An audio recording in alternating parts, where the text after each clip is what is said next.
Sorry. أعوذ بالله من الشيطان الرجيم. بسم الله الرحمن الرحيم. نحمده ونصلي على رسوله الكريم. Allah subhanahu wa ta'ala, when revealed the Quran in about 23 years, the arrangement of the surah, particularly the arrangement of the surah and their sequence, it was all directed by the Prophet, peace be upon him, himself. So within the surah, there is an arrangement which was directed by the Prophet, peace be upon him, in case of the longer surah. This is a compact, one-time, full-time surah which was revealed in one go, and this shows that the arrangement of Surah Al-Fatiha has been done by the Allah subhanahu wa ta'ala himself. So right from the beginning is one word, Bismillahir Rahmanir Rahim, to Waladhalin, is all arranged by Allah subhanahu wa ta'ala himself, the entire surah. Scholars have analyzed this arrangement also, and there are many commentaries available on that arrangement of the surah. And some of them are very striking. So I have made an effort just to bring a couple of them. And it's really important to understand that how it deals with the psyche of a person or the culture or the thinking process of the people collectively as a group, because this here the address is to the entire mankind. Now, they have found that after thankful praises and having attention drawn to the rububiyat and rahmat of Allah subhanahu wa ta'ala, the surah does not abruptly talk of the death, resurrection, hereafter, punishment, recompense, although all these matters and even all of Allah subhanahu wa ta'ala, these are all discussed in this surah. But Allah subhanahu wa ta'ala does not abruptly start with that. Not only that, does not stop abruptly in the beginning, but even after saying Rabbul Alameen, Ar-Rahman Ar-Rahim, it does not start abruptly. There's a sequence, psychological sequence, and people have analyzed it. I'm not going into that part, that what psychological impact the surah creates by its arrangement. Some people say about Surah Ar-Rahman that if you listen to it, and even they play it when person is ill or he's dying, and Surah Al-Fatiha, they recited at that time, as I said, Shema, the Jews recited at the time of the death of a person. There's some sequence, psychological effect in that. Here they've identified that after mentioning these things, after talking about these things, then these aspects are covered in the phrase Yomuddin, these other five aspects which I mentioned, that recompense, resurrection, hereafter, they are covered in Yomuddin. It is left to the individual's own perspective now to reflect upon and form an idea about what could be his position in the ultimate scenario. It gives time psychologically to the person that after all this has been mentioned, that there will be Yawmuddin, and Yawmuddin, the scenario of Yawmuddin has been explained at many places in the Quran. What will be his ultimate position, his own position in that? And then that brings him to seek only Allah's support in submission. That prepares him psychologically for this, to submit to the God. And the submission part starts after that. The sequence is such This has been pointed out. Speaking about Allah as Himself, Allah introduces Himself at many places in Quran. Himself as the absolute sovereign owner, Malik. Malik is not just an owner, he is the judge, he is the lawmaker, he is the adjudicator, he is the one who implements the law, executes the law, adjudicates the law. He is Malik, he may do anything and he may give any law, but he has been kind, he is very kind that he said that I will judge on the basis of my law, and that law which framing was started from, for example, in our case, as we believe, it started from the first instruction to Adam alayhi salam. Yom has a meaning, a specific meaning in each context in the Quran. At all the places, Yom does not mean the Yom of the last day, Yom al-Akhir. Allah subhanahu wa ta'ala has used a specific term where it means Yom al-Akhir, where it means Yom al-Din of the last day, or where it means the Yom, a period, the entire period of the implementation of law.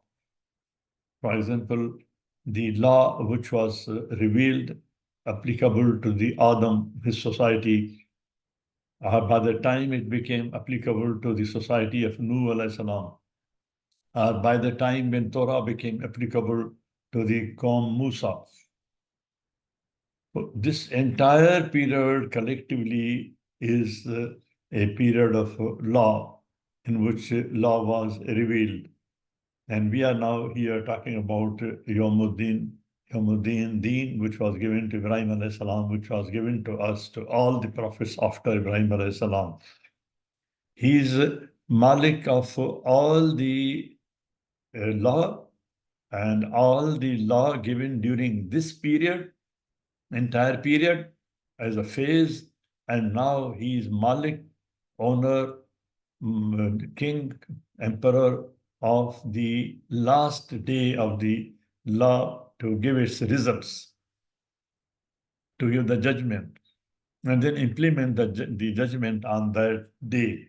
So here, everything is covered so far as sovereignty of Allah subhanahu wa ta'ala in the making of law and its revealing, its revelation, its implementation, its ultimate judgment, and not only judgment, that in the courts we have seen that one gets a judgment and then one has to get another judgment, another order from the court, which is called the execution decree.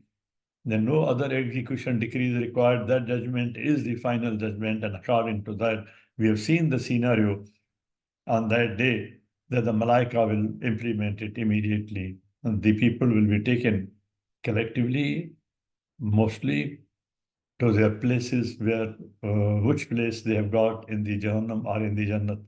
All these have been very graphically explained. And everything is arranged, so organized, diligently. Immediately after introducing himself, Allah subhanahu wa ta'ala, after introducing himself as Ar-Rahman, Ar-Rahim, Rabb, as Rabb, Malik, Malik of the day, that you don't worry, there will be no interference. No other enemy of yours will be allowed to interfere and say anything. Or even in your affair, you don't have to worry about that. As the Lord, Master, Owner of the universes, all the forces which are working in the universe, and even on that last day, for example, in the punishment cells, Jahannam is a punishment cell. We have seen in the courts that when the judgment is given, even people like prime ministers, presidents, they get worried about it, that which cell is being assigned to them, which jail they will go to, what will be the conditions there. But here, everything has already been arranged, explained, its graphic explanations have been given, and the Malaika know when the judgment is passed, they know that where to which cell and which level of the cell, Ilion, which level of the cell they have to be taken and they have to be lodged there. Who is ever all merciful, ever all beneficent. There is important thing when we say all merciful. Word Bismillah Ar-Rahman Ar-Rahim. Ar-Rahman Ar-Rahim has been mentioned. Ar-Rahman has not been mentioned without Ar-Rahim, but Ar-Rahman has been mentioned first. And if Ar-Rahim was not mentioned, what the meaning of Ar-Rahman would have been. And now here, even here, what is the meaning of Ar-Rahman Ar-Rahim? Particularly when Ar-Rahman has been mentioned first. All these things are the matters of arrangement of the words Allah subhanahu wa ta'ala has arranged in this surah. People have analyzed it. There's a lot of literature on this. I'm not going into these details, but it is, they say, the arrangement is reassuring that his adl, justice, is covered by his most beautiful attribute of Rahma. Even as Ar-Rahman, although it has been mentioned first, there will be adl between the victim and the person who has committed that crime against that victim. The adjudication, the adl, has to be done with Rahma. Rahma for not only the person who has committed the crime, Rahma also for the person who has suffered.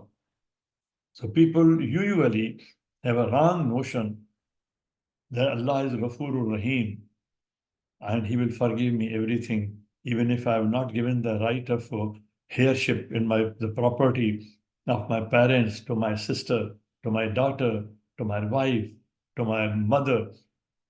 Even if somebody has been tortured, they think that they will be forgiven. Allah is Ar-Rahman, not only Ar-Rahim, Ar-Rahman. He is Ar-Rahman for the sufferer also, for the victim also. The victim will get due adl, whatever is due to him. And even if sometimes, as it happens here in the courts, a woman is asked, a person is asked, she does not speak in the court, she does not say, but it is the duty of the judge to see whether the victim has given a statement free of will, or free of any pressure. It is his duty then, if he thinks that she cannot speak in front of so many people, he can order to vacate the court. Everybody should go out and only the victim remains. He gives the time to the victim. And even in case of the person who is committing confession, that I want to confess that I committed this crime, then he asks the people to leave so that he talks to him in person, asks him, why are you making this? On the day of judgment also, the judge, Allah subhanahu wa ta'ala is asking the victim, why you were killed? You are innocent. You were newly born. You were a little girl. What crime you had committed? You should speak up. Your petition is with me. Even if you don't say, I know this. But why he is telling this thing? He is telling us that this, although Allah subhanahu wa ta'ala knows it, that He will make it open, that even she will she will be given justice according to the rahmat of Allah subhanahu wa ta'ala. I give you one example. If we read Quran, the share in the inheritance, it is called fariza. In some Muslim countries, rather in many Muslim, almost all Muslim countries, there is a tradition that the girls are weak, women are weak. They are not given this right. And where in Muslim countries a law is made that by law they must get it, even then, they get papers prepared in advance, rightly written or wrongly written, thumbed or signed or not, but they say that we have given up our right in this inheritance, in this part of inheritance, in this share of the inheritance, in favor of my brother, my big brother. And they think that now she has surrendered the right and this share will go to the brother, they give it to the brother. But if she comes to the court, or when the matter comes for registration, that is the title of the property, then it is the responsibility under the law, responsibility of the registrar and responsibility of the judge, wherever the case goes, to find out that why she surrendered. She has to be called in person. The judge has to call her in person, her attendance in person. And she is asked in the court, as Allah subhanahu wa ta'ala says, that she will be asked why you were killed. You are innocent. Here the judge has to ask her, why did you surrender? Allah has given you this right. But even if before the judge, she says that I've surrendered out of my own free will, I don't want it. The court does not accept. They say, no, we can't accept it. Quran is more binding on us than you're saying. Quran says it's faridah. There's no option that you can surrender your right. In the theory of law, you cannot surrender your right. You have to stand for your right. Even if one suffers, one has to stand for the right. One has to stand against zulm. There's permission from Allah subhanahu wa ta'ala. Not only permission, but it is an encouragement, a prescription from Allah subhanahu wa ta'ala. So in such cases, in all these cases, rahmat of Allah subhanahu wa ta'ala is required, yes, and works for the sufferer, for the victim. Although the person who has committed it, there will be no, at other places Allah subhanahu wa ta'ala tells that there will be no excess against the criminal. There will be punishment exactly in proportion, adl, to the crime he has committed. But for the victim also, there will be adl, and adl with rahmat. So here they've analyzed that this mention of these words, Ar-Rahman, Ar-Rahim, first mentioning in Bismillahir Rahmanir Rahim, and then Alhamdulillah Rabbil Alameen, and immediately after that, Alhamdulillah Rabbil Alameen, Lord of the Alameen, such an emperor of the universes, megaverse, all the seven heavens. It creates awe. Here today, we may not be feeling this awe, but just imagine the scenario of the last day where everybody is humbled, every king is humbled, every powerful person is humbled, every throne is humbled. In that scenario before Allah subhanahu wa ta'ala, what is the position, psychic position of everybody? Then they say that immediately again Allah subhanahu wa ta'ala says, Ar-Rahman Ar-Rahim. But in this arrangement of Ar-Rahman Ar-Rahim, again Ar-Rahman is first and then Ar-Rahim comes afterwards. And then the day of recompensation, judgment, that creates another awe, but this is covered in the sequence of the arrangement of this surah. Even weak or victim can proceed further with hope of the mercy in judgment. Why people cry when some excess is being done to them? Oh Allah, where are you? Oh Allah, I want your judgment. I want your adl. I want your interference. Save me. Judge me. Judge in our matter. And on that day also, these persons, particularly the weak and the victim, you have seen in civilized societies, the comparison of the movement of the traffic on the road In the third world countries, the movement of the traffic on the road shows who is powerful, whose power is working on the road. Person who is sitting in the car, the bigger the car, the most expensive the car, that shows the most, that shows the highest authority and power of the person. He has control of the road. He can move with any speed. He can move in any lane. He can cross any, we can break law at any point. The weak person who is a pedestrian waits till that Pharaoh passes, till there is a space for the weakest person on that road to move. But in the civilized societies, we have seen that the moment the weak in that scenario, in that sphere, the pedestrian places his foot on the road, the traffic stops. Let him cross the road. Let the child cross the road. Let the weak cross the road. This is the difference. And there, the weakest person, the victim, the child, with the protection of Allah subhanahu wa ta'ala, with full faith, and he's seeing, she's watching. Now, here is not the rule of the mighty, here is the rule of the only great God, who is the mightiest of all. And here the victim does not have to worry about it. This all is revealed in the arrangement of the words and the surah itself. Now, this is quite distinct from the Jewish concept of God as sheer terror and the Christian concept of atonement. Here, God is so personal.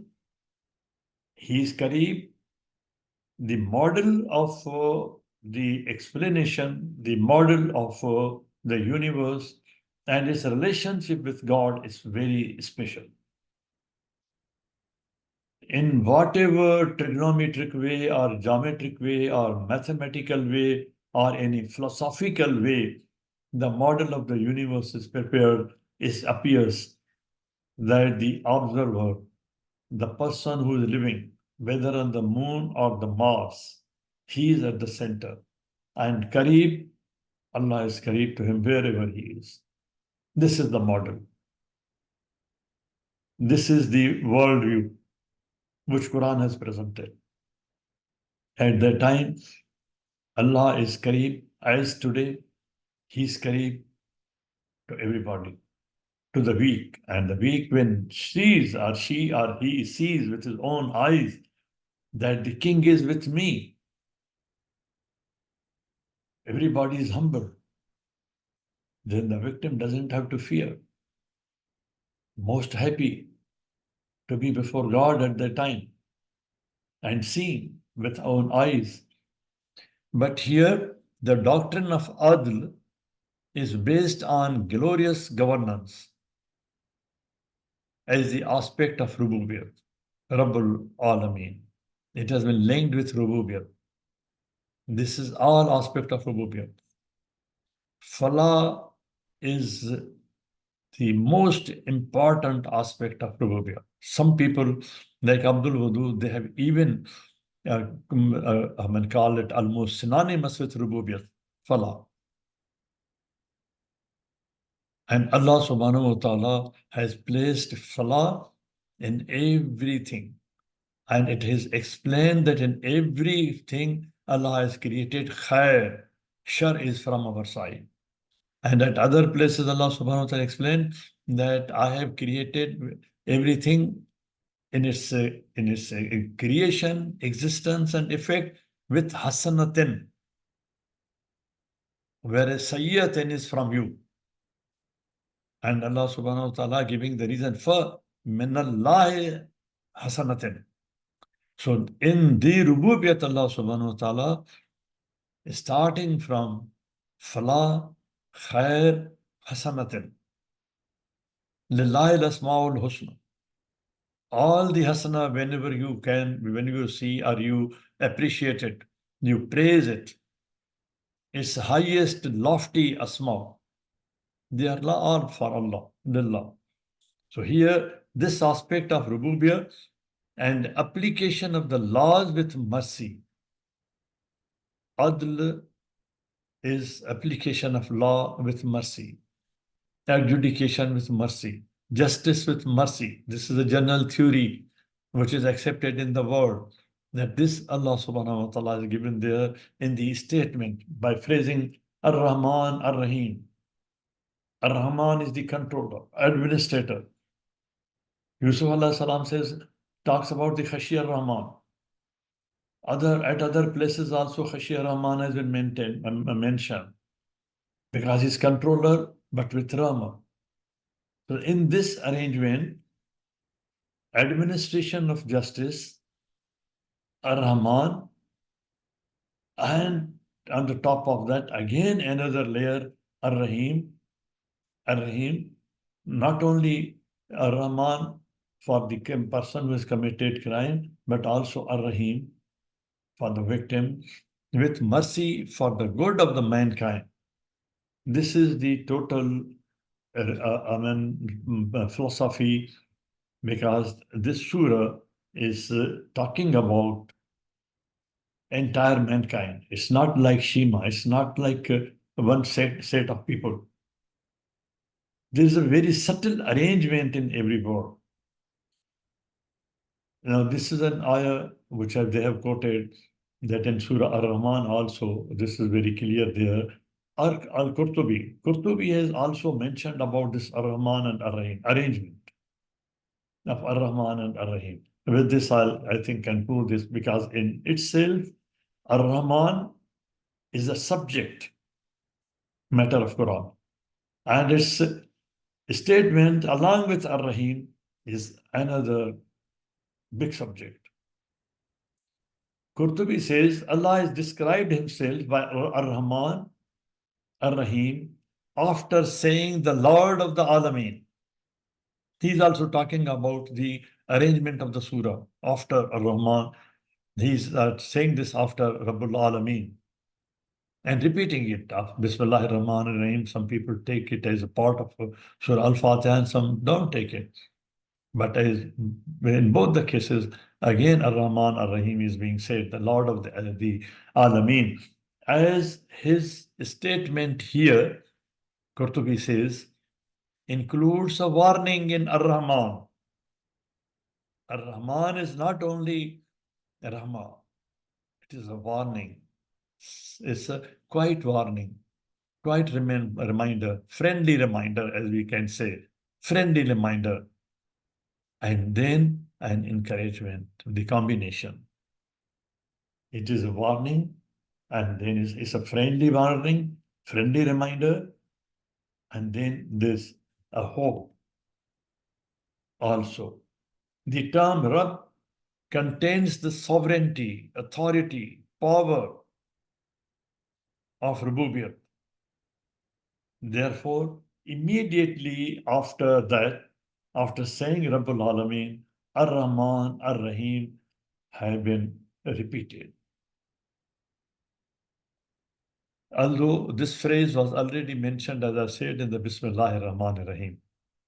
Since man is weak and impatient, Quran says that, psychology shows that the repetition seems to reassure.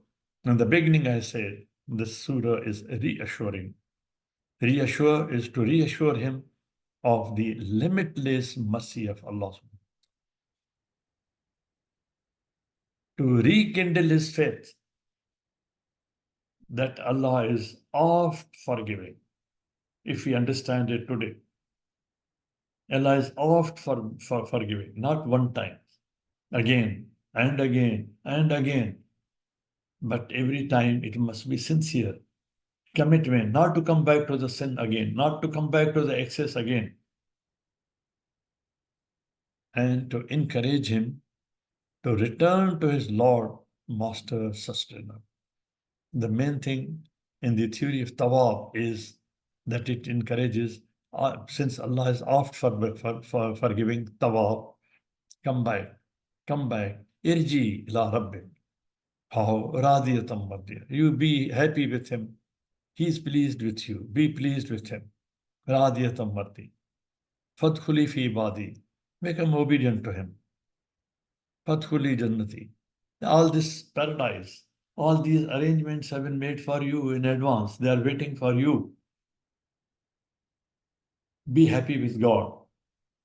Somebody asked Hazrat Umar that how are you returning to your God? We are Rajun. All the time we are Rajun. Our journey is going back. We are going back. It's not only the particular point when it comes.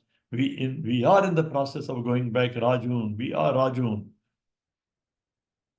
He says, I'm returning happily to my Lord.